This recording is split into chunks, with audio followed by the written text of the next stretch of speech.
charla sobre el mundo del videojuego en la realidad laboral actual. Esta es realmente la primera de las actividades englobadas dentro del conjunto de actividades que tenemos planeadas en GameLoop. No sé si alguno ha escuchado ya hablar de GameLoop. Es una iniciativa que ha surgido este año entre varias de las asociaciones de la universidad.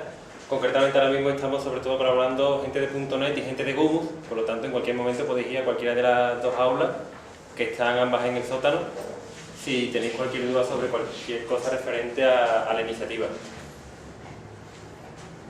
También pedir perdón a los que vinieran a la última charla que se dio desde .NET, porque la verdad es que el contenido no reflejaba demasiado bien lo que se dijo. Se dijo que iba a ser una introducción y la verdad es que fue bastante avanzada. Fue una charla de C#, más bien tirando muy avanzada que una introducción, pero bueno. Esperemos que no se vuelva a repetir. Las introducciones que demos desde GameLoop van a ser introducciones partiendo desde cero y nuestra idea sobre todo es a gente que empezar por gente que no ha visto nada absolutamente de videojuegos y ir avanzando poco a poco y que se vayan uniendo todos los que a lo mejor ya tengan experiencia para ir haciendo videojuegos entre todos.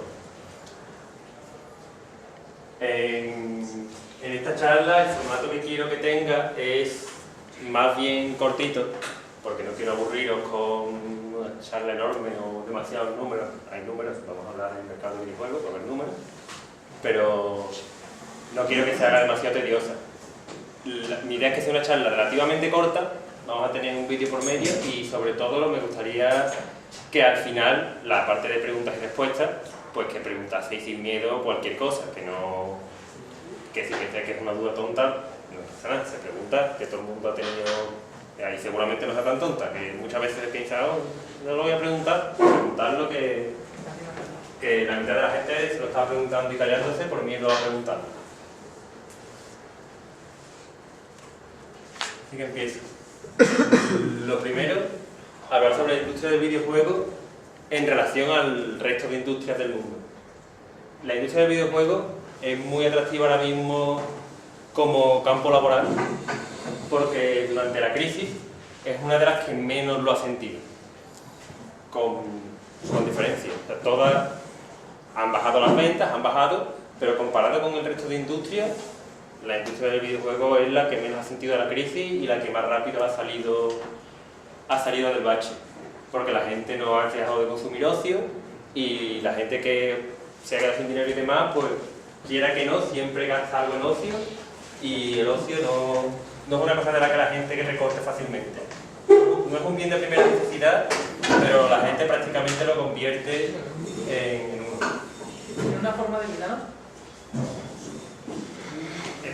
Ahora la crisis tanto como una forma de vida, pero que la gente no se quiere desprender del ocio. La gente, por mucho que si no tiene dinero, pues va recortando, pero el ocio algo queda siempre.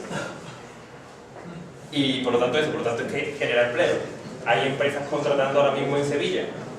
No hay que irse a otro país, no hay que irse demasiado lejos. Aquí mismo en Sevilla hay empresas contratando programadores y todo tipo de Luego veremos cuáles son los distintos perfiles que más o menos por encima hacen falta. Pero ahora mismo hay empresas contratando para prácticamente todos los perfiles del videojuego. Esto supongo que de atrás no se ve, pero es simplemente para que me dejen 2 días. La industria del videojuego, en beneficio, lo bueno es que es una industria a nivel mundial. O sea, tú haces un videojuego y tú no te limitas a tu mercado local. Porque si nos tuviéramos que limitar al mercado local, España es un 3,72%, son datos de 2008. En 2008 éramos un 3,72% en consumo. Si nos limitamos a un mercado concreto, nos estamos limitando mucho. Los únicos que pueden permitirse, entre comillas, ese lujo son los que hablan en inglés, porque entre Estados Unidos e Inglaterra suman más del 52%, pero aún así, si se limitase el mercado solo a lo inglés, estás cogiendo solamente la mitad. La otra mitad no habla inglés, no como primer idioma, no habla inglés. Obviamente, si vas a hacer un juego en un idioma, pues mira, sí, con inglés cubre más del 50% y el resto, quieras que no, algo pilla. Pero es un mercado mundial y no tienes que evitar en todo lo posible cerrarte a una sola región a la hora de producir un producto para. tú no puedes producir para una región concreta.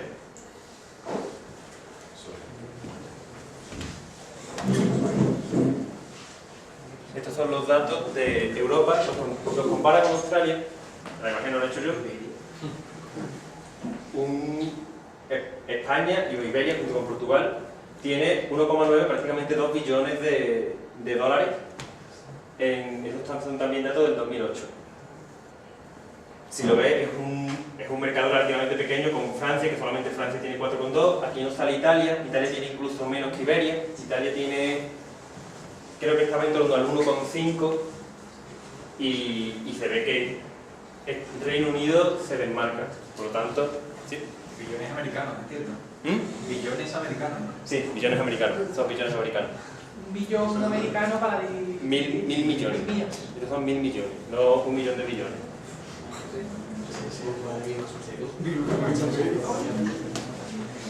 Eso sería que Eso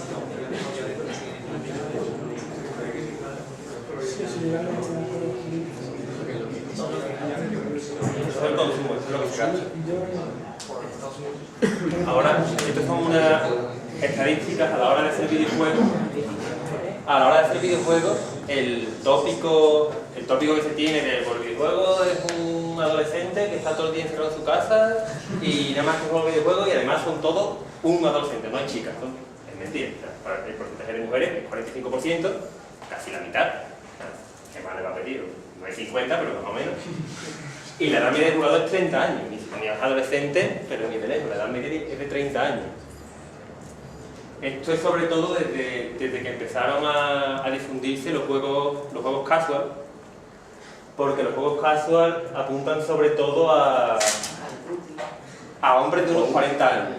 La idea del juego casual son los juegos casual con micropagos, estilo Farmville, estilo Candy Crush.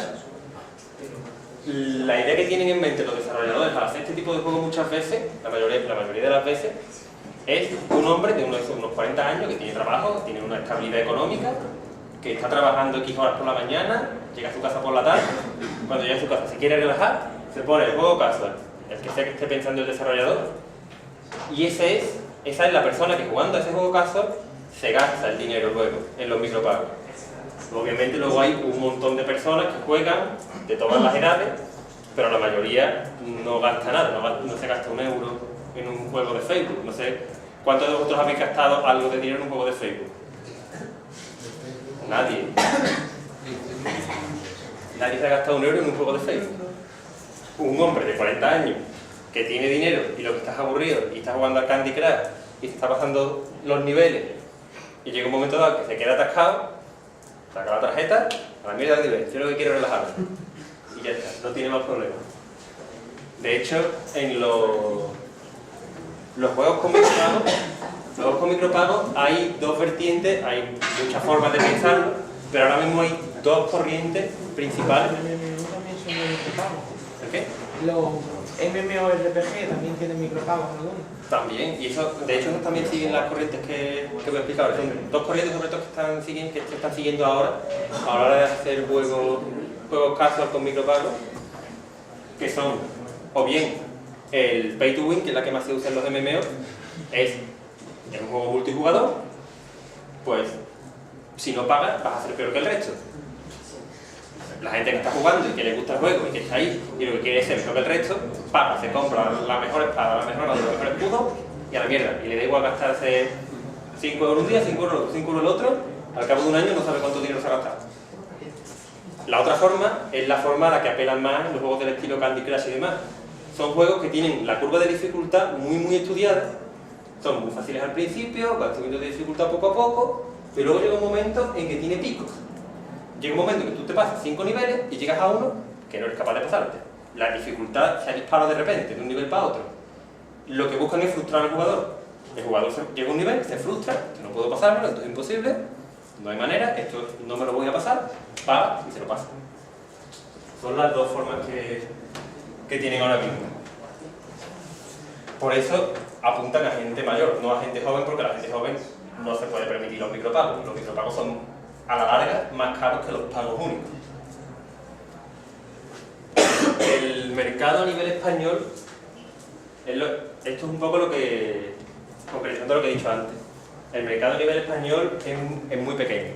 Tú no puedes comparar el mercado a nivel mundial con el mercado que hay a nivel español. Si intentas hacer un videojuego que se limite solo a ventas en España, las ventas van a ser, como se ha visto, alrededor de un 3,7% de lo que podría haber llegado a ser. Además es un mercado que está muy sectorizado, es un mercado que no... a diferencia en el mercado mundial existen ciertas personas, no son personas concretas, pero sí personas que van marcando tendencias. De repente se ha puesto de moda tal, de repente se ha puesto de moda tal. En España son muy dados a seguir esas tendencias, pero existe poca gente desde dentro que cambie estas tendencias. Es decir, puedes meter un juego similar a los que ya hay y si es bueno, pues a la gente pues igual le gusta. Pero meter innovaciones, que a nivel mundial es como más se puede ganar, metes una innovación, es algo nuevo, a la gente le gusta y empieza a jugar. A nivel español es muy difícil meter algo nuevo y que a la gente le guste. Sobre todo porque es un mercado muy pequeño, entonces viene todo de ser un mercado pequeño. Lo bueno que tiene es que al ser pequeño te sirve como muestra. Tú haces un juego, lo lanzas a nivel mundial y es un fracaso, tu juego es un fracaso. Tú coges el juego, lo lanzas en un sitio concreto, por ejemplo España, que en España va mal. ¿Por qué ha ido mal? Tal. Lo arreglo, lo mejoro y entonces lo lanzo. Te sirve para ir mejorando. Y esto es simplemente para que se vea cuánta gente juega. Esto no es que el 60% de los que juegan, sino que el 62% de los menores juegan a videojuegos y el 24% de los mayores. Está claro que se desmarca totalmente de la otra. La otra pues, tenía mundialmente, la media estaba en 30 años. En España la media no llega a 30 años ni de coño. El 24%, solamente el 24% supera los 18. No hay manera de que llegue a los 30. Entonces, ¿recomendáis más lanzar el juego en una cierta región y ir modificándolo? Si es un juego, claro, si tú pretendes un proyecto más o menos grande que quieres que tenga éxito, una técnica que se utiliza bastante, que es lanzar el juego cerrado, que es una cosa que te permite muy fácilmente, sobre todo para juegos de móviles, porque tanto la Play Store como la App Store, ambas, te permiten lanzarlo por región. Tú lo lanzas para una región pequeñita, más pequeñita mejor. Lo lanzas y los juegos suelen tener siempre, sin avisarte ni nada, un sistema de monitorización.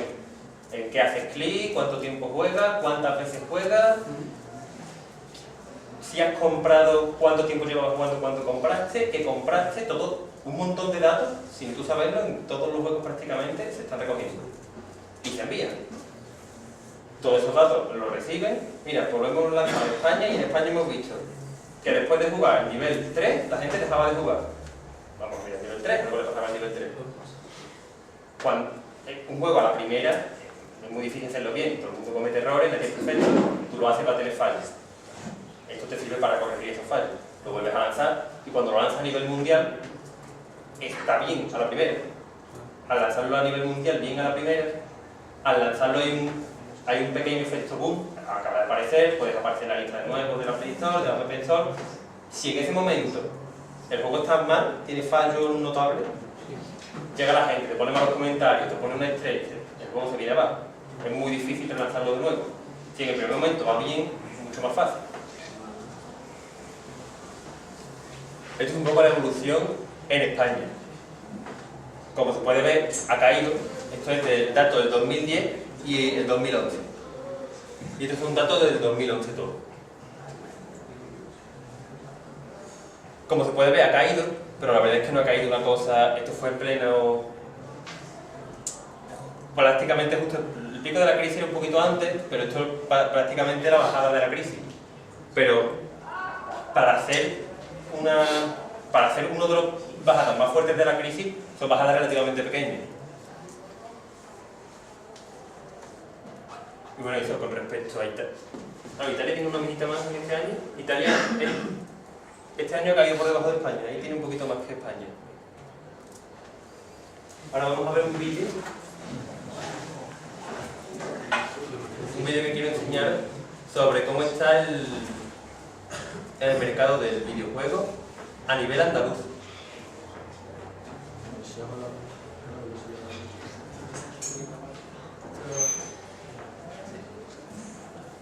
Sobremesa, hoy tenemos un programa muy especial que queremos arrancar con una simpática imagen que nos llega desde Londres, de Kate Middleton, la duquesa de Cambridge, jugando al voleibol.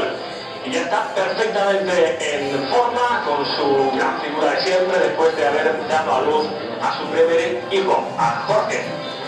Es su primera aparición pública después de ese parto. Es una visita solidaria para recaudar fondos a favor de las personas con algún tipo de discapacidad. ¿La tiene? No va a hacer más, no va a hacer más.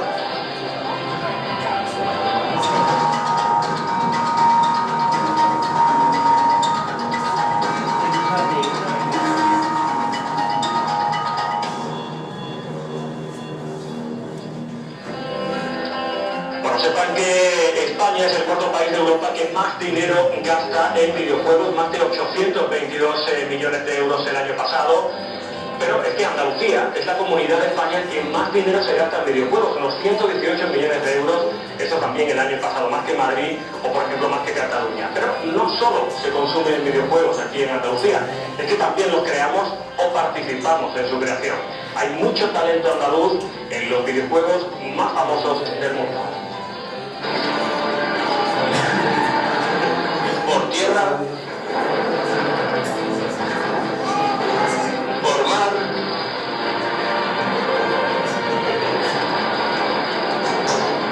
o por aire, son los videojuegos y personajes de ficción que han conseguido que, por ejemplo, la protagonista de este título haya entrado en el libro Guinness de los récords como la heroína humana más exitosa de los videojuegos.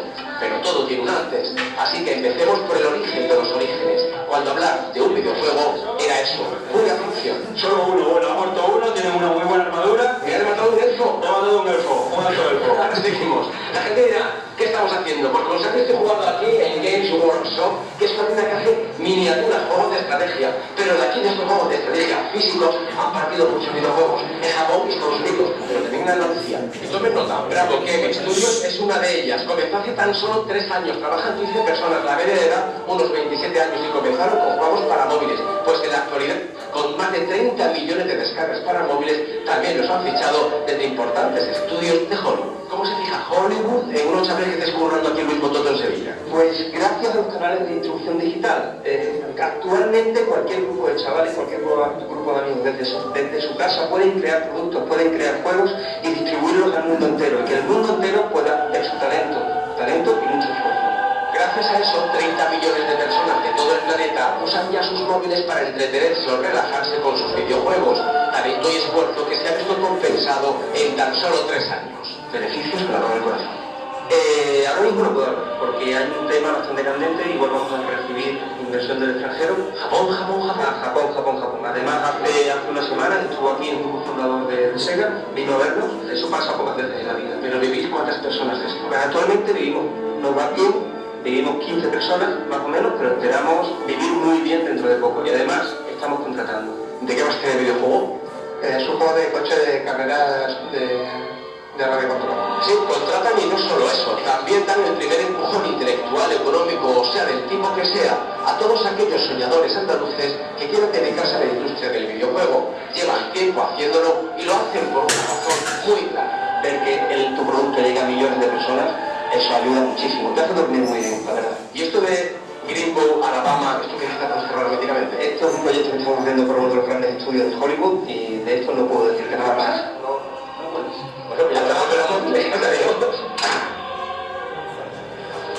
Bueno, el mundo académico se ocupa y preocupa también de los videojuegos, que no es ese submundo de frikis que igual tenemos en nuestro imaginario.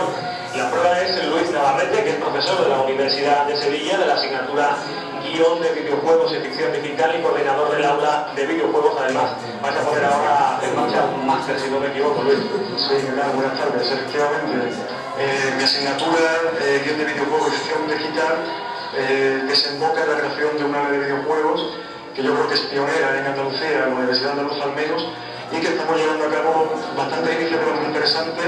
Una de ellas es el máster que comentas, que es un máster en videojuegos titulado Guión, Diseño y Programación, que impartimos entre 3 facultades, porque el mundo de los videojuegos es multidisciplinar, entre la Facultad de Comunicación, la Facultad de Bellas Artes y la Escuela Técnica Superior de Ingeniería Informática Informática de la Universidad de Sevilla. Eso te quería comentar, es decir, la universidad, ¿por qué se ocupa de los videojuegos y qué campos de la ciencia abarca? Estamos hablando casi como de la ópera audiovisual, del arte total. Bueno, nos ocupamos del videojuego porque es una industria con un potencial tremendo. Como habéis comentado en el bloque anterior, es una industria en la que podemos colocar a muchos de nuestros alumnos y yo creo que está desaprovechada y por lo tanto creo que tenemos que trenzar un camino entre la universidad y la empresa y que sea cíclico para generar verdaderos profesionales, ¿no? Esa es la idea fundamental de la creación del máster. Pues Luis, tengo aquí en la mano algunos de los videojuegos más populares, el Call of Duty, tengo el GTA en la última versión, Super Mario, en fin, todo lo que encontramos por casa, el Horizon, en fin, el Horizon, todos estos. Estos juegos son sobre todo online, es decir, que se puede jugar con personas en otras casas, sobre todo los chavales. A ver, te pido desde el mundo académico una reflexión. Esa antigua placita del barrio donde iban los chavales a jugar se ha convertido casi en el salón de su casa y en un mundo virtual, una realidad casi virtual. Bueno, yo creo que la placita debería ser insustituible, pero sí es cierto que los niños de ahora se reúnen jugando a través de intercomunicadores, cada uno juega en casa, cada uno juega con sus amigos. Una reflexión del mundo académico, tal vez deberíamos preguntar a un sociólogo, pero realmente sí es cierto que esto ha sido pues, una de las características fundamentales del videojuego, ¿no? La posibilidad de jugar online. Y sobre todo la posibilidad también de juegos abiertos, ¿no? Que tienen esa denominación donde uno va eligiendo cada camino por sí mismo no tan marcado, ¿no? Esa libertad presente también en los videojuegos. Luis. Sí, esa es una de las características fundamentales que se aprovechan en el aprendizaje. Es decir, la posibilidad de que el niño pueda recorrer ese mundo a su manera y a su modo en juegos que se denominan sandbox, ¿no? Y que fomentan lo que se conoce en el mundo del medio como el paideia, ¿no? El aprendizaje, y que tiene un valor educativo altamente interesante. Luis, voy a pedir una pequeña reflexión, breve reflexión sobre muchos de estos juegos que hemos enseñado tienen una presencia de la violencia muy notable. ¿Por qué hay tanta violencia en los videojuegos? Bueno, yo te puedo comentar que cuando era pequeño fui al Hospital de la Caridad y me encontré de frente con Ineptu Oculi de Valdés Leal. La violencia de aquella imagen todavía permanece en mi memoria. Quiero decir con esto que los medios de representación pueden vehicular mensajes violentos, pero no por ello ser violentos. Es decir, pueden vehicular también mensajes hermosos o solidarios. A nadie se le ocurre ponerle a un niño de 6 años la matanza de Texas, y sin embargo sí se le ocurre a los padres comprarle al niño GTA V, cuando es un videojuego que evidentemente es para mayores de 18 años. Por lo tanto, yo lo que puedo recomendar es que antes de convertir al videojuego en un Frankenstein perseguido por hogueras y antorchas, que hagamos un poco de autocrítica y como padres seamos responsables para con los juegos de nuestros hijos. Muy bien, Luis, nuevamente gracias. Y si no jugamos nosotros, que a nosotros también nos gusta mucho. Luis, gracias de la Universidad de Sevilla. Gracias por volvernos a encontrar contigo en fechas. Gracias, muy amable. Aquí continuamos con el relato. Queremos compartir, por cierto, con ustedes que la próxima semana, en Más que Noticias, vamos a emitir un reportaje sobre lo que hemos llamado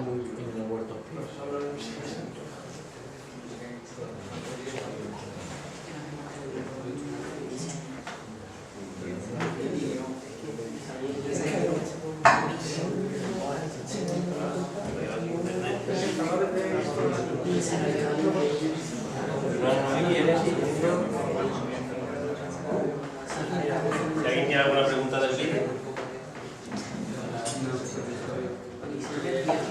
¿Ese máster ya está puesto aquí en la universidad? Ese máster estaba planeado para empezar este año, pero por temas administrativos y demás, en teoría ya está anunciado y en teoría empieza el semestre que viene, es el segundo semestre. De todos modos,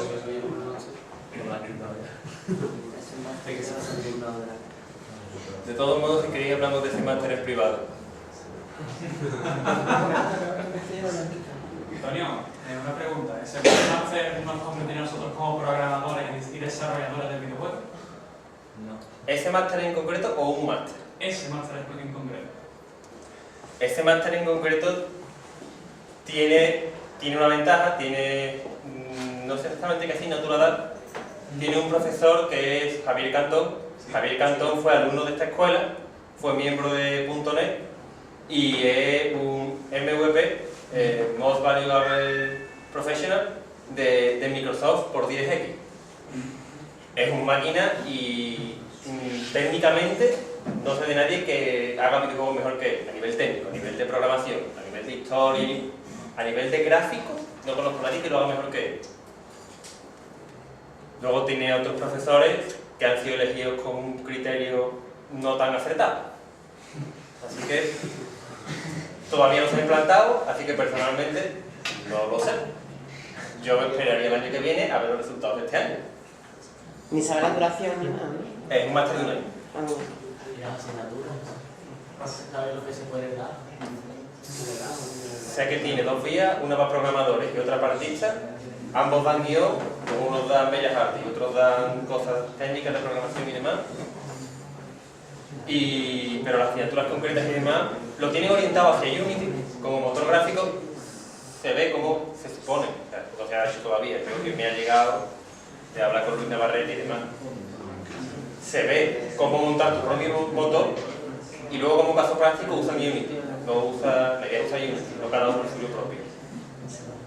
La gente que se ha visto ahí trabajando En Bravo. en la oficina, esa gente, ¿qué preparación tiene? ¿Qué es lo que ha...? De esa gente depende.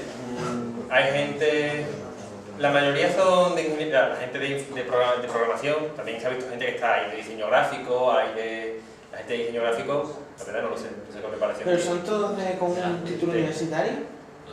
La mayoría sí. No por... A lo mejor no porque realmente haga falta, no sé yo si alguien de módulo está preparado para hacer un videojuego o no sé lo que se da en los módulos, pero ahora mismo, por la competencia que hay, un amigo mío entró hace poco en Bravo a trabajar y entró porque él tiene un máster en desarrollo en producción de videojuegos. Sin el máster seguramente no hubiera podido entrar.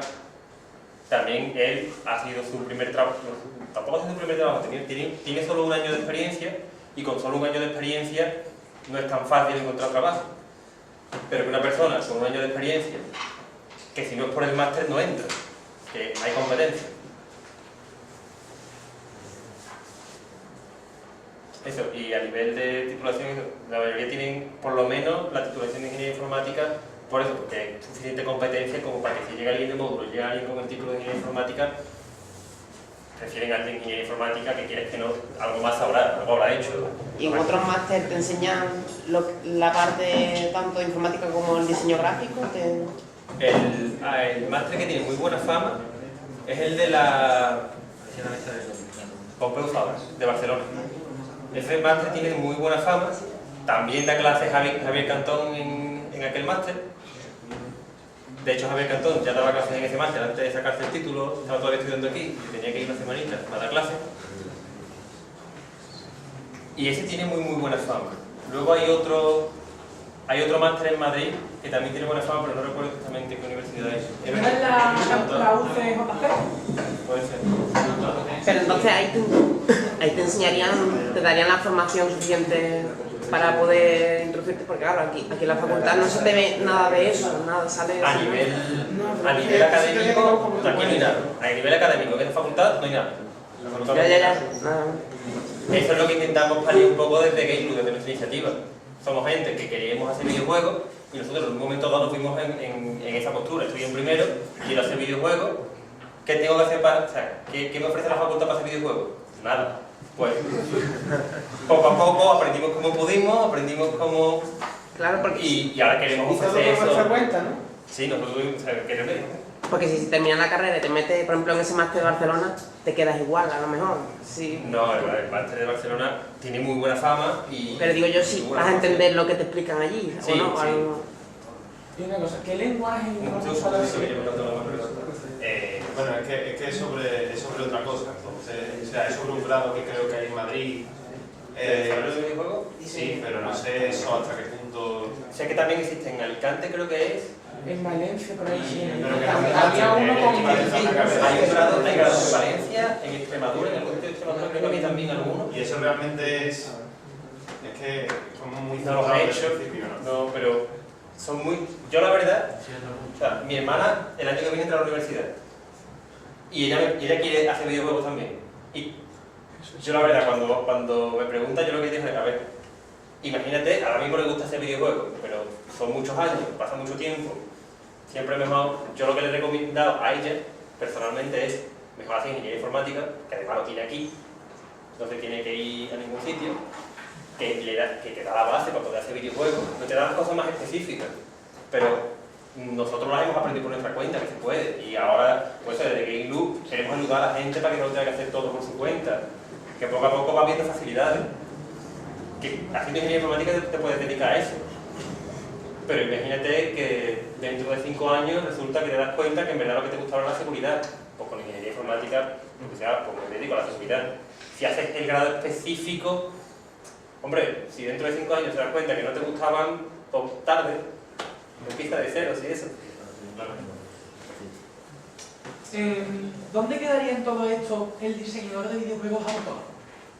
Ahora vamos a hablar de los distintos, empresas grandes, empresas medianas. Ahora vamos a eso. Sí, pregunta, ¿en qué lenguaje básicamente se usa para el diseño de videojuegos? ¿Qué lenguaje es más usado? Hay juegos hechos en todos los lenguajes, hay juegos hechos por haber. O sea, obviamente, se sale un poco de tu pregunta, pero por haber los hay en todos los lenguajes que puedan ocurrir. Hay lenguajes de programación matemática y se han hecho juegos que se jueguen sobre una función o sobre lo que sea y se han hecho juegos. Sobre todo, se usan lenguajes que sean cuanto más bajo nivel mejor, porque cuanto más alto nivel, menos eficiente van a ser, y un videojuego necesita correr mucho lenguajes de bajo nivel, entonces Java no se usaría. Java se ha optimizado mucho desde hace un tiempo a esta parte. Java hace 10 años, a lo mejor me estoy pasando un huevo, pero por ejemplo 10 años. Java hace 10 años haz un videojuego simplito, porque no le metas 3D, no le metas Java. Hoy Minecraft está hecho en Java. Y Minecraft pero Superram es por otra cosa. Pero hoy en día se puede con los lenguajes de programación, entre comillas, mainstream, los lenguajes de programación más comunes, los más comunes. Java, Python, C#, C++, Objective-C, con cualquiera puedes hacer un juego. Cuanto más bajo nivel... Yo he hecho algunas cosas en Java. Se puede. O sea, por mi cuenta, no aprendí en eso, pero... No sé si hay otro lenguaje que sea más adecuado. Java o algo así. Tampoco pasa nada. Y además, cambiarte de un lenguaje a otro, una vez que dominas un lenguaje, cambiarte a otro no es un gran esfuerzo. Son muy similares. Así que, con que sepas el fondo que hay que hacer, hacerlo en un lenguaje o hacerlo en otro, no es el gran esfuerzo. Así que no, el lenguaje no es realmente algo... El lenguaje más recomendable, pues yo recomendaría iniciarse con C#, porque se está usando muchísimo, porque Unity está en C#, también está en JavaScript y en Vue Script, pero la verdad es que no es lo mismo. O sea, a nivel de rendimiento sí es lo mismo, pero a nivel de hacer las cosas se hace más fácilmente en C#. Porque para realizar juegos para Windows Phone, por ejemplo, más te va a hacer en C#, no lo vas a hacer con otro lenguaje. Tiene una serie de ventajas que yo veo muy interesantes, porque además está muy optimizado a nivel, ya sin quitando Unity, a nivel C# nativo, con cualquier motor, hay muchos motores que se pueden usar con C#. Es de lo más óptimo que te vas a encontrar. No voy a decir más que C, pero no vas a notar la diferencia para las cosas que vas a hacer. Bueno, primero que desarrollar un videojuego no es jugar, porque esto es una cosa que mucha gente, sobre todo gente que no tiene que ver con el mundo del desarrollo del videojuego, pero mucha gente cuando piensa en desarrollo del videojuego piensa, está ahí jugando, y no, tiene una serie de etapas, hay que diseñarlo, hay que implementar la mecánica, crear el contenido, el pulido, lo testeas, pones los bugs, el feedback, lo revisas con el feedback que te han dado, al final estás harto de tu juego. Al final estás harto de tu propio juego y muy bueno tiene que ser el juego para que tú, después de hacerlo tú bien, quieras jugar. Porque estás harto, porque es que mientras lo hacías, lo has jugado indirectamente 300 millones de veces. Estás harto del juego. No, es que no has tenido que jugar por probarlo. Es que desarrollar videojuegos es un trabajo, y un trabajo te puede gustar más y te puede gustar menos. A ver, obviamente, picando en la mina voy a estar amargado y desarrollando videojuegos, porque no me gusta picar la mina, y desarrollando videojuegos, pues como es una cosa que me gusta, pues es un trabajo. y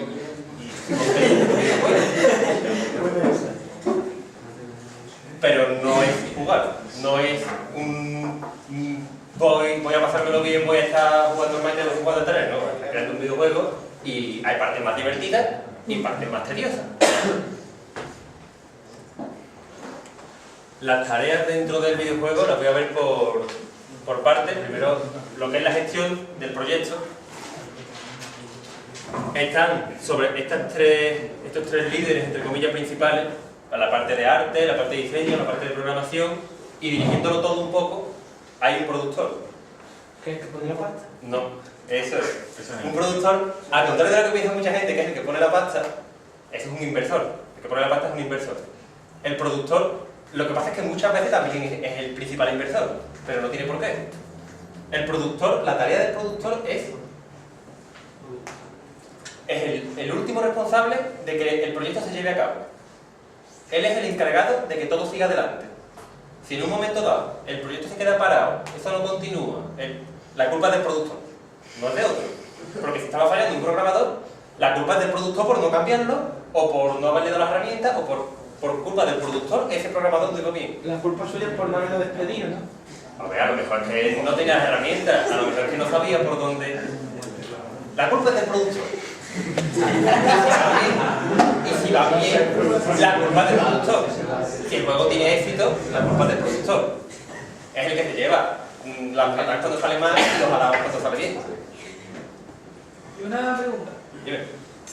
¿El juego siempre suele ser idea única del productor? No tiene por qué ser ni siquiera idea del productor. El productor es el encargado del proyecto, pero el productor puede ser contratado por otro. Tú puedes contratar a alguien para que sea productor. Hay gente que lo que le gusta es la producción y no tiene por qué ser su proyecto. Puede dedicarse a eso profesionalmente, pero el proyecto no es suyo. O sea, él es un productor, cobro tanto al mes por producir proyectos, pero no son mis proyectos, son proyectos que me impone la empresa. No se me ocurre ahora mismo ningún ejemplo porque no conozco demasiado... Podría ser a lo mejor él también parte de a lo mejor programar, ¿no? También podría a lo mejor, ¿o no? Sí, a ver, el productor puede ser también parte de otro, sobre todo en equipos. Cuanto más pequeño sea el equipo, un equipo enorme, de una empresa enorme, pues va a haber una persona que es productor y mucho que es productor, que con 500 millones de personas por debajo va a tener curro bastante. Ahora, si el equipo es de 3, poner un productor para producir a un equipo de 3, pues a lo mejor te estás pasando. Cada uno de los 3 podría ser productor, que tampoco... Es que depende del tamaño del equipo. Si es un equipo pequeño, es que van a tener que hacer multitareas, no tienen más remedio. La parte de diseño de juego, esto no es la parte de dibujo, es la parte de crear el juego. Por eso aquí viene la parte de la idea. La idea puede venir de aquí. El productor decir, bueno, pues vamos a hacer un videojuego y a lo mejor poner una... Pues eso, pueden incluso ni ponerlo. La empresa decide que se va a hacer un videojuego, que va a hacer un shooter y no sé qué. Y el productor lo que tiene que hacer es que ese proyecto siga adelante. Y es aquí, el diseño del juego, donde el diseñador del juego, diseñador o diseñadores, el perfil del diseñador del juego, es el que piensa la idea del juego. Pues un juego así. Un juego donde eres un asesino que va matando templarios. Pues eso lo hace el diseñador del juego. Y luego ya el diseñador hace los guiones. Una vez que se está hecho el diseñador de niveles, una vez que lo demás está pensado, ya sabes cuál es el guión, ya sabes cómo es el juego, más o menos. Y bueno, esto también tendría que ir un poquito antes. El concept art es simplemente hacer bocetos de esta es la pinta que tiene el juego. No son ni los modelos ni cosas definitivas, esta es la pinta que tiene. Y el diseñador de niveles es, una vez que tengo todo eso, bueno, pues aquí tengo, esto es la primera fase y esto es la segunda fase. El nivel de detalle, o sea, la primera fase con todas las cositas que hay en la primera fase.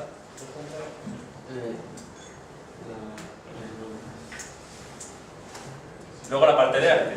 Tienes al modelador, sobre todo básicamente tienes modelador y diseñador gráfico. Dentro del modelador engloba un poco lo que es animaciones, quizás lo debería haber separado porque muchas veces no son la misma persona. En cuanto el equipo es medianamente grande ya no son la misma persona. Está la parte de modelado y la parte de rigging, que es ponerle huesos a esos modelos, y luego la parte de animación, que es coger ese modelo con los huesos y animarlo. Y luego el diseñador gráfico, que hace los gráficos en 2D y las texturas para esos modelos. Luego a nivel de desarrollo, de programación, que es la parte un poco que más nos interesa aquí, porque la mayoría supongo que es un ingeniero. Bueno, primero... Que no, o sea, lo que te quería preguntar era, ¿el guionista de un videojuego Sí. es necesario que sea siempre programador, ingeniero informático o algo? No, de hecho, en los equipos grandes no suele serlo. En los equipos pequeños, que todo el mundo multitarea, pues sí, sí. Pero en los equipos grandes, el guionista, hombre, puede ser un plus que sepa cómo va luego la tecnología, pero los guionistas, pues también hay mucha gente de guión que tiene un trasfondo, pues, a lo mejor de periodismo, o un trasfondo de escritor de novelas, o un trasfondo, al final como es un guionista, es la misma tarea, no es exactamente la misma, por eso digo que puede ser un plus que conozca la tecnología, pero es un poco lo mismo que un guionista de cine. Claro. El trasfondo va a ser de escritor, no de actor o no de... Las grandes compañías suelen contratar a un guionista por videojuego, o contratan uno y tienen como un equipo de guionistas que van haciendo, o suele ser cada videojuego es uno distinto. No, suele ser un equipo de guionistas, que hombre, no es estático, no es siempre el mismo, hay gente que se jubila, gente que entra nueva, gente que un martes lo despiden, pero en general tienen un equipo, las empresas grandes, un equipo que es más o menos, entre comillas, estático. No estático, van cambiando igual que todas las plantillas, pero es una plantilla de guionistas. Lo que sí suelen tener es, por ejemplo, como tenían a Peter Molyneux, tienen a uno en plan estrella, este es nuestro cabeza de guión y este es el que hace las super ideas fantásticas de los videojuegos. Detrás hay un equipo, no lo hacen solos. Un videojuego de este tamaño tiene muchas horas echadas al guión. Lo único que tienen en cuenta a la hora de contratar a un guionista entonces realmente es que tenga una idea buena, ¿no? O sea... No es que tenga una idea, porque la idea no la tiene que dar él. Es que sepa escribir un guión, que un guión tiene luego una teoría de pues, que el guión sea entretenido, que el guión evoque ciertas emociones al jugador, que el guión... Eso es la fama de cada guionista que se la gana según sus Ahora, trabajos. la fama no tiene por qué, porque los guionistas no tienen por qué. Hombre, si eres un guionista famoso, pues por supuesto. Pero muchos guionistas, entre comillas, anónimos. Porque ¿quién conoce la plantilla de guionistas de Ubisoft, por ejemplo? Vale, ahí puede haber 20 tíos trabajando de guionistas que no los conoce nadie, pero lo que sí tienen es un currículum. No es una fama, porque no quieres conocer a la gente, pero sí un currículum. Que diga, pues yo he escrito tal, tengo tal, publicado tal libro, léetelo, verás cómo te gusta. Y si le gusta, pues te contrato, parece que sabes escribir. El concejal que hemos visto antes se suele hacer a lápiz y folio, ¿no? El boceto. Depende, últimamente cada vez es más digital, porque los mismos artistas cada vez usan más lo que es el arte digital. Los más tradicionales todavía usan bolis y papel y no hay ningún impedimento con usar bolis y papel, porque no es una cosa que haga falta tener en el ordenador. En muchas películas, por ejemplo, si yo algo de eso, si tú ves lo que te traen los discos extras y eso, se ve muchas veces las maquetas hechas a papel, sería más o menos eso. Sí, es. Pero aunque tú veas el trazo del lápiz, eso puede estar en su ordenador. Hay los programas que se hacen de dibujo, no dibujan con el ratón, dibujan con la tableta y el boli sobre la tableta. Y con los programas que utilizan, y a mucha gente les gustan, mucha gente lo tiene puesto para que simule el trazo del lápiz, o el trazo del boli, el trazo del pincel. Y lo bueno es que lo tiene directamente ya ordenado. Y para ser diseñador, ¿qué perfil suelen buscar? Diseñador de diseño de... Sí, diseño de la idea del juego. Para eso sí suelen buscar unos perfiles más específicos porque no hay una formación específica en eso. Por eso ahí sí pueden buscar a lo mejor, sobre todo, lo que buscan mucho es que tengas experiencia. Y es un problema, porque la gente no tiene experiencia de la nada. Lo que sí te pueden apreciar también es eso, que tengas un máster en diseño, que tengas un no sé qué en diseño, porque no hay un grado, no hay una... Es que yo lo que leí que es muy importante hacer muchos trabajos previos en Por para eso, tener un buen portfolio. lo que te valoran es la experiencia. Pero que siendo ingeniero informático bastaría no para tener un trasfondo en plan de educación, ¿no? Hombre, sí, el trasfondo de educación lo tiene. Lo que pasa es que eso, que por el diseño te valoran mucho la experiencia. Y la mejor forma de adquirirla es, que lo voy a poner luego, proyectos propios. Y otra pregunta más, es muy importante para el diseñador, porque yo he visto que suele ser un problema porque a veces para tener también buenas dotes artísticas. Y no sé si no es realmente necesario tener dotes artísticas para ser diseñador. De hecho, ¿alguno aquí conoce Rimworld? Vale, no pasa nada. Es un juego que está ahora mismo en Kickstarter. Es un juego que la idea, para mí por lo menos, es genial. Tiene muy buena pinta. De hecho, en Kickstarter pedían $20.000 Sí, dólares. Pedían $20.000 y van por $200.000. O sea, la idea del juego a todo el mundo le ha parecido genial. Entonces ya tiene que ser lo que pedían. El arte que hay ahora mismo en el juego es, con perdón, una mierda. Y el mismo autor lo dice, el arte que hay ahora mismo puesto lo he hecho yo y yo no sé dibujar. Cuando tenga dinero contrataré a alguien que lo haga de verdad. Para diseñar el juego no hace falta realmente, que obviamente todo lo que sepa es un plus, pero que no es necesario. Y dentro de... Claro, lo del crowdfunding viene después, ¿no? Lo de la estrategia de crowdfunding, es decir, que el juego te lo financien los que se supone que van a jugar. Los que se supone que van a jugar. ¿El concepto de crowdfunding? De crowdfunding, sí. El concepto de... Espera, es que no he entendido la pregunta. ¿Que explique el concepto de crowdfunding? Quiero decir, ¿el concepto de crowdfunding va a ser explicado ahora después? En el principio no, si quieres lo explico ahora. Sí, podría hacerlo, por favor. La idea del crowdfunding, que es lo que tiene Kickstarter, es una plataforma donde la gente pone sus proyectos y dice una cifra que es la que necesitaría para llevar a cabo ese proyecto. Por ejemplo, este juego, tengo un videojuego, tengo hecho tal, tiene un vídeo, pues yo he hecho ya tal, porque esto es lo que estoy haciendo yo sin dinero y sin ayuda, pero claro, para terminar este videojuego necesito $20.000. No tiene por qué ser videojuego. Kickstarter hay proyectos de muchos tipos. Por ejemplo, en este ejemplo, videojuegos. Ese programa lo echan esta noche. Que esta noche está un programa de gente con proyectos, Pues, la misma idea. Esto es, la idea, esto se publica y tiene el que publica el proyecto puede elegir cuánto tiempo tiene. Normalmente es un mes, alrededor de un mes, puede ser hasta 2 meses, creo que tiene que Kickstarter. Y durante ese mes, la gente que le guste, el que pone el proyecto pone una serie de recompensas. Por el que me dé $5, le mando un email firmado dándole las gracias. El que me dé $10 tiene una copia del juego cuando salga. El que me dé $20, en vez de esperarse a que el juego salga, en cuanto yo reciba el dinero, le mando el juego tal como esté para que lo puedas jugar ya. Si tienes prisa, te lo doy ya. El que dé $50, hay mucha gente que pone cosas creativas, en plan, el que dé $50, pues le puede poner el nombre, además, a un enemigo. Además de darle el juego en cuanto seas, él elige el nombre de un enemigo. El que dé $100, diseña un arma. Hablamos un día por Skype y él diseña un arma del juego va a ser diseñado por él. Y distintas recompensas de ese estilo, y la gente lo ve, le gusta el juego, y dice, bueno, pues este juego me gusta, yo quiero que ese juego exista, voy a dar $10, cuando salga el juego lo tendré, y poco a poco se van sumando, el hombre este pedía 20.000, le ha gustado el juego a tanta gente, va por 200.000. Tampoco es la panacea, dicho así parece que es la leche. Este juego es un caso de éxito, hay muchos casos de fracaso. Tu idea es mucho marketing, tiene mucho de marketing.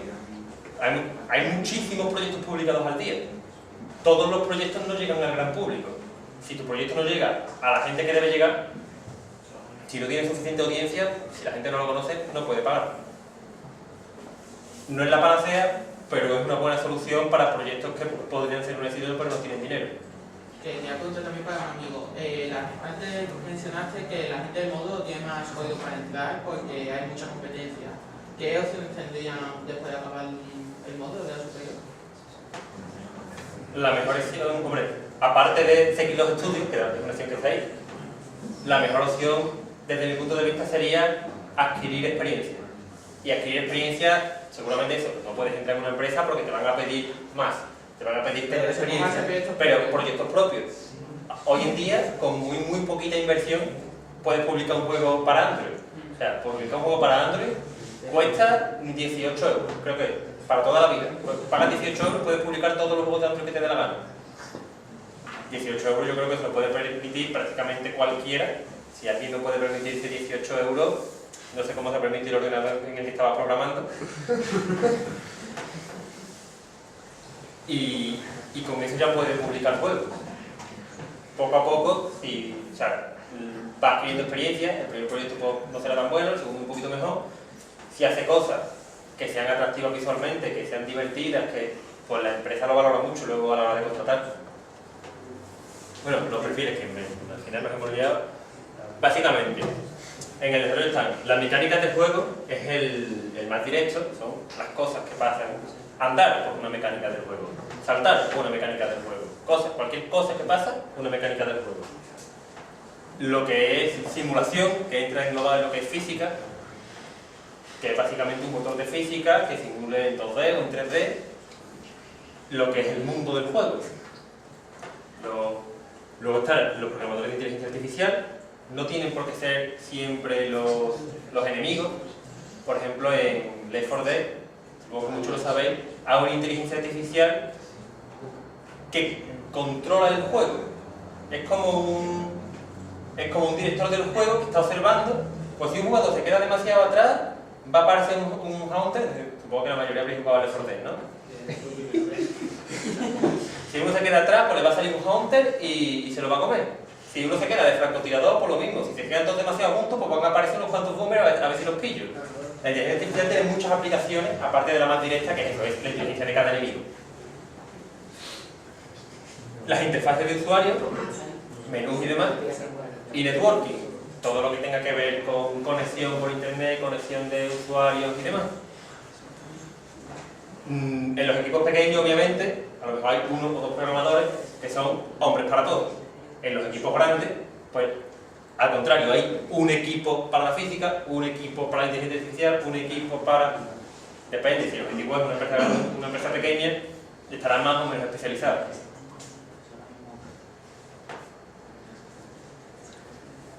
Para entrar, esto es aquí es cuando quería hablar de cómo entrar en la industria, pero bueno, ya lo hemos adelantado un poco. Hay tres escenarios muy distintos a la hora de entrar en la industria. No es lo mismo querer entrar en un estudio pequeño que en uno mediano que en uno grande. Para empezar, uno grande, de entrada, lo que es de entrada, mejor olvidarse, porque aquí te van a pedir experiencia. Seguro, aquí te van a pedir experiencia. Mejor haber pasado antes por algún de estos para coger experiencia y entonces ya luego, si quieres, lo intentas. De hecho, he estado buscando el enlace para ponerlo por aquí, para pasároslo, pero no lo he encontrado. Hace tiempo, hace unos meses, encontré un artículo de un hombre que contaba su odisea, su aventura, intentando entrar en Nintendo. Nintendo, para los programadores, para los ingenieros en general, tanto de hardware como de software, tiene una especie de oposiciones, como hay aquí para entrar funcionario y demás, solo que no son públicas, son oposiciones privadas de Nintendo. Nintendo saca X plazas y van X% número de personas a intentar sacarse esa plaza. Te van haciendo exámenes, prácticamente igual que las oposiciones aquí. Te hacen un examen, los exámenes que te hacían en Nintendo te hacen un examen de japonés, un examen de inglés, luego hay exámenes de matemáticas, exámenes de programación, te dan tus notas, salen cuántas plazas había, las X primeras notas, pasan a la siguiente fase. Tiene varias fases el proceso que van siguiendo. En el artículo estaba muy bien explicado, porque al parecer lo primero es por teléfono. La primera previa del todo es por teléfono, y si les gusta lo que estás haciendo, pues luego ya tienes los exámenes estos en el sitio, pero el problema es ahí la cantidad de gente que se presenta es las plazas por 100 aproximadamente, así que es prácticamente imposible entrar sin experiencia, sin algo que te respalde. En los estudios pequeños, me pasa de estos tíos porque esto es un poco lo que digo aquí, en los estudios pequeños es donde es más fácil entrar, lo más fácil para empezar también. También los retos que te van a plantear aquí son más pequeños. Para empezar puede ser una cosa buena. O sea, no tengo experiencia, me van a plantear retos pequeños, vale, va bien. En cuanto llevas un tiempo, tú quieres tener una experiencia, tú quieres tener un trasfondo a la hora de pedir otro trabajo. Si tu trasfondo es solo de estudios muy pequeños, si vas a una grande, pues a lo mejor te dicen, bueno, vale, has hecho cositas, pero la verdad es que aquí no había complejidad, que eso cualquiera de los que hemos contratado lo podía hacer con una mano. Por eso, los de los retos pequeños están bien al principio, pero a la larga, hombre, siempre está bien cambiar. Los estudios medianos te piden experiencia, no es tanto como en lo grande, pero te piden experiencia. No puedes entrar, no puedes llegar diciendo, oye, que quiero hacer videojuegos, pasa, ¿no? Hay mucha gente, hay bastante gente queriendo entrar, y de hecho es donde está la mayor parte de los profesionales. La mayor parte de la gente que se dedica al videojuego es en los estudios medianos. ni en los grandes ni en los pequeños. Los pequeños son muy pequeños y los grandes, aun por muy grandes que sean, son pocos. Sin embargo, medianos, quieras que no, en cada ciudad puede haber varios. De hecho, aquí he puesto algunos ejemplos. Estos son dos estudios medianos de aquí de Sevilla, Pro en estudios del que se ha visto antes, que de hecho están contratando ahora mismo, si alguno quiere probar suerte. Y The Game Kitchen es otro juego, otra empresa que se dedica a los juegos de móviles aquí en Sevilla. Como estudios pequeños tenéis aquí Level Up. Level Up es una empresa que está aquí abajo en el sótano, de hecho. Está todos, creo que todos los que están allí son antiguos estudiantes de aquí de la escuela, o antiguos o actualmente estudiantes. Y Revolution System Game es otra empresa que también ha surgido de antiguos alumnos de aquí de esta universidad y que, bueno, todavía están vivos, tienen un futuro incierto, pero bueno, han hecho algunas cosas interesantes y llevan ya 3 años, 2 años, 3 años con vida, creo que llevan. Y una pregunta. Respecto a algunos estudios de carácter libre frente a lo comercial y todo eso, como puede ser, por ejemplo, Valve o Mojang, ¿entran dentro de las grandes o de las medianas empresas? Valve entra como grande. Valve además es muy difícil entrar en Valve. También conozco historias de gente que quiere entrar que quería entrar en Valve y demás, pero es que entrar tú en Valve es casi imposible. Valve te llama a ti. No, por ejemplo, Nintendo tiene unas opciones a las que tú puedes intentar entrar. La mayoría, tú vas con el currículum. A ver, lo de Valve no es que tú le des el currículum y no te vale ni a mirar la cara. Te lo cogerás, te sonreirás, verás que eres una persona como cualquier otra, que no eres Superman ni nada, y te dirás, bueno, ya te llamaremos. Que a diferencia de otras, que otras sí están mucho más abiertas al proceso de contratación, pero Valve es famosa por ser totalmente cerrada. Claro. Ellos te llaman, cuando ellos vean, pero porque Valve contrata muy poco, Valve tiene muy poquita gente contratada. Y la otra que ha dicho, Mojang, es un poco más abierta, lo que pasa es que Mojang también es Mojang tiene beneficios de grande, pero se comporta como un poco como una mediana. Apenas tiene unos cuantos proyectos activos, tiene Minecraft, tiene Scrolls, y no hace mucho más, y no está contratando gente. ¿Y dónde? Sí. ¿Dónde entraría, por ejemplo, otra también que puede considerarse a muchos efectos como mediana que...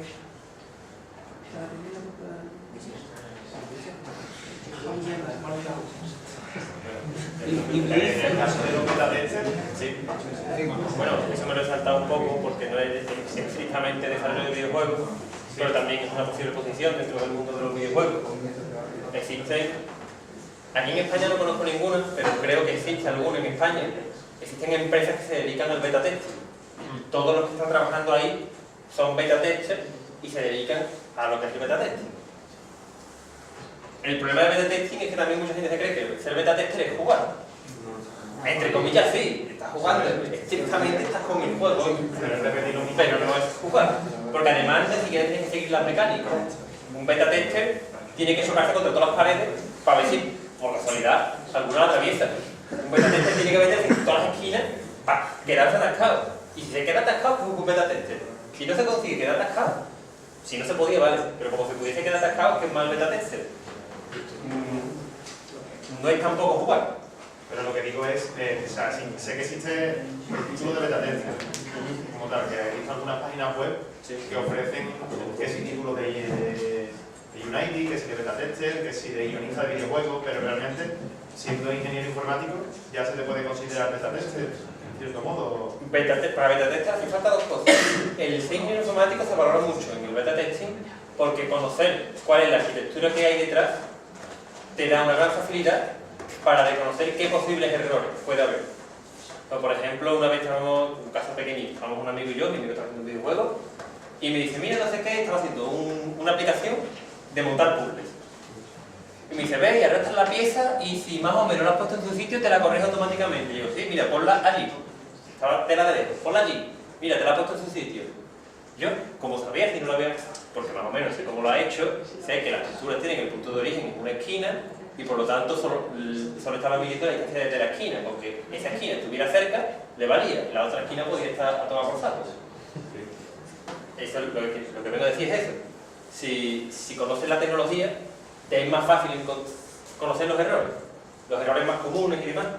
Obviamente un buen beta tester luego tendrá horas y horas de probarlo y de probar cosas, entre comillas, absurdas, que hasta que al final fallen, y será lo que diferencia un buen beta tester de uno normal. Entonces tú ir a una empresa diciendo simplemente tengo el título de beta tester, como que no sirve para nada, ¿no? Hombre, depende un poco del prestigio que tenga ese título. Un título de beta tester que la empresa no conozca, te pueden...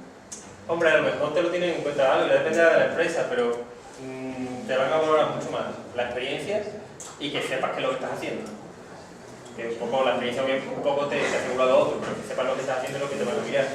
Si tú les dices a lo mejor un título que no conozcan, pues se meterán en internet y dirán, ¿este título de dónde sale? ¿Este título a qué viene? Y hombre, si el título pues, parece medianamente serio, que de verdad se aprende algo con eso, pues igual lo tienen en cuenta. Pero hombre, depende mucho de eso, de la familia que tenga el título en sí.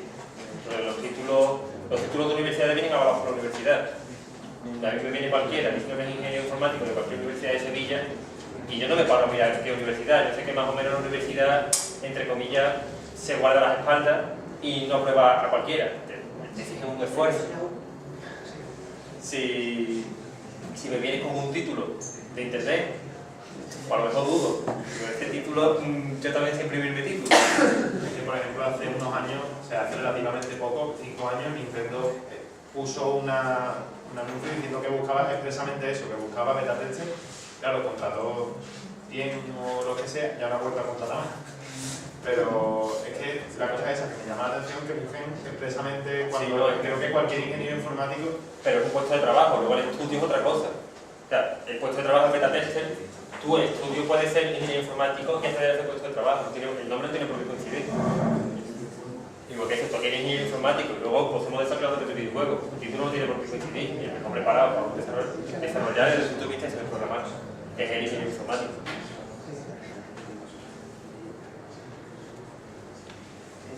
Esto es una pequeña advertencia que me gustaría hacer, que es una cosa muy común, especialmente en esta universidad, creo.